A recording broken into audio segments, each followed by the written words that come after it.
Leave one wolf alive and the ship will never be safe.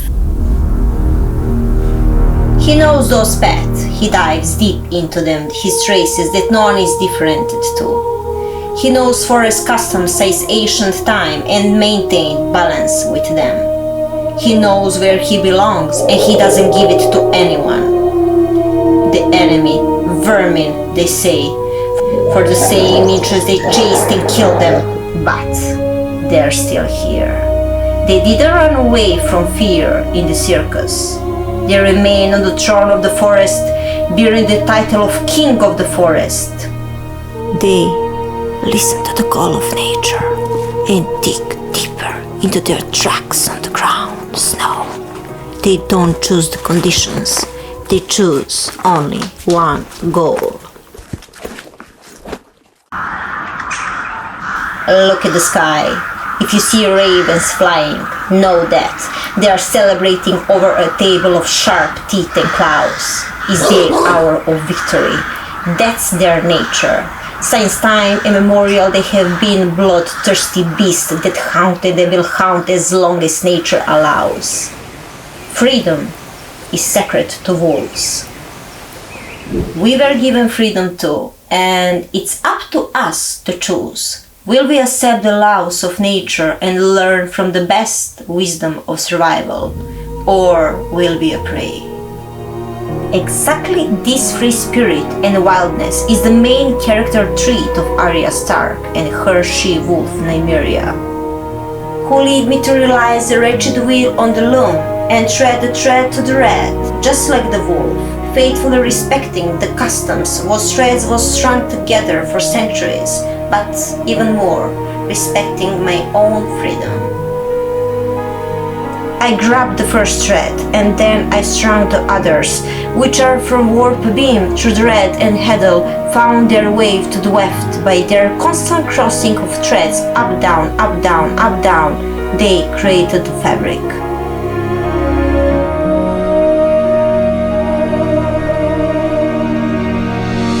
A fabric from which emerged the shaggy threads, interwoven in various shades of grey and white, like thick and bristling fur of she-wolf who inspired me for this project. The yarns I use for warping are thin white wool, grey boucle and shaggy polyester threads. Considering that the wolf has the longest and thickest pelage on its back, I decided to warp the shaggy threads and boucle in the middle, which will definitely come to the fore when weaving.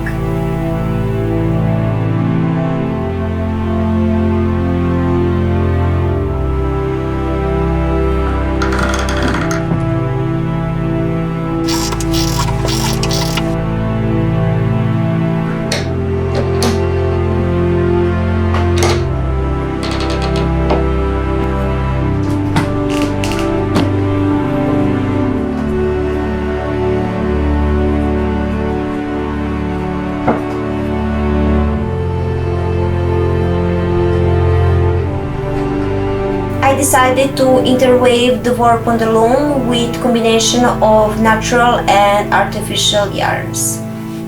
Made of wool, acrylic, boucle and polyester, in different structures that form the effect of wool fur. Among them I added the golden thread like the color of her eyes. After setting up the loom and preparing yarns for the weft, I started weaving.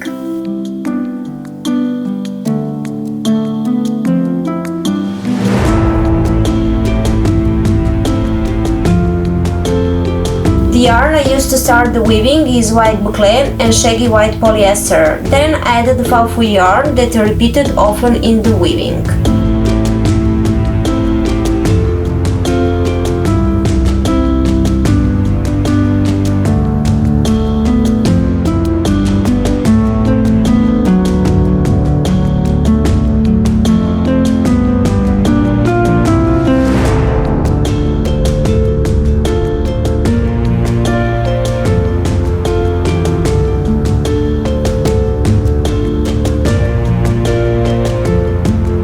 After several waved rows with these yarns, I added the yarn which in the middle of the warp I passed over the boucle threads, then under the shaggy polyester and so on, so that will be more visible in the material.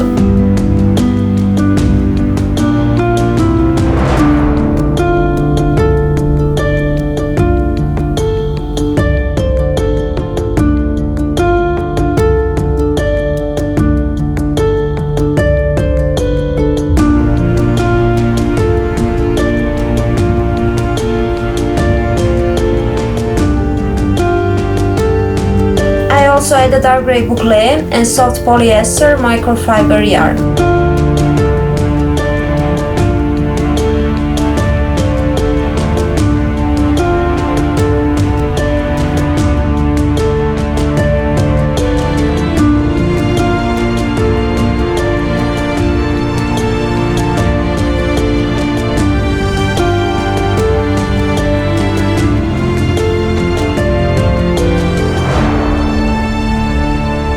As you can see in the video, the most visible is grey fur yarn, which in addition to the wolf effect gave the material softness and warmth, and between those yarns I waved ones that I mentioned. I repeated the arrangement of these yarns until the end of the weaving, except for one part where I thinned the shaggy yarns. In that part I added the gold thread.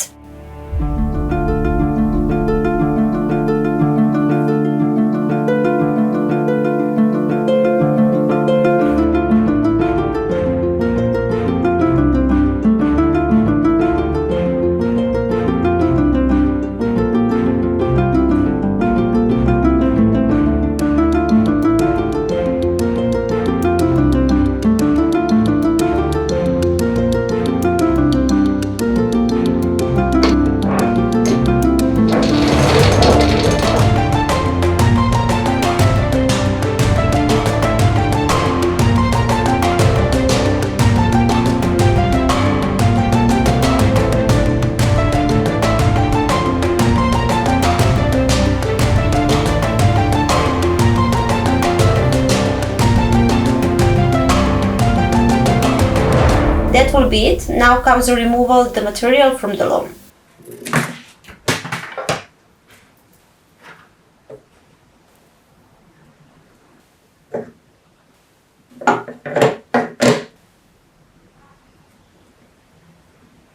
Now, here's the part where I struggled the most. Although this wasn't the first video I have streamed, the Nymeria scarf was the first project I started from this collection of Game of Thrones inspired scarves. Honestly, I had a lot of problems during the implementation of these ideas. First, I searched for a long time for tailor. I had a lot of creative blocks and I had great difficulties during the weaving process. Secondly, this whole idea about the wool that I wanted to translate into a fabric was not supposed to be a scarf, but some material for which I wanted to sew something.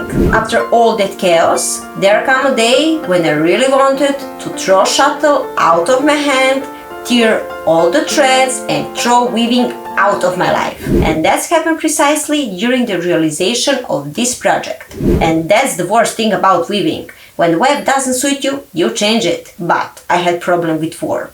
The threads start to break. The first one, well, I fixed it somehow. The second broke, I fixed it too. The third broke, then the fourth, and then I broke too. And this is nothing terrible, it's happened to everyone in weaving. But specifically for this project I was very sensitive because I had been preparing about it for a year. I started wheeling and crying again and again and again. My threads were breaking, my threads blah, blah, blah. And then the new idea was born. What is the name of this channel? Broken Thread. I grabbed that broken thread and told myself, just do it. Last time. One more time. And that's the way how my little scarf was born. Since the material is very soft, which was the goal, it doesn't have the firmness to stay while you adjust it. I was looking for solutions and I found a red lining that is soft but at the same time has that firmness to hold the shape of the material. And of course, I connected the color of the lining with my idea. I took matters into my own hands and started sewing by hand. I sewed 4 stripes between the lining and the woven material.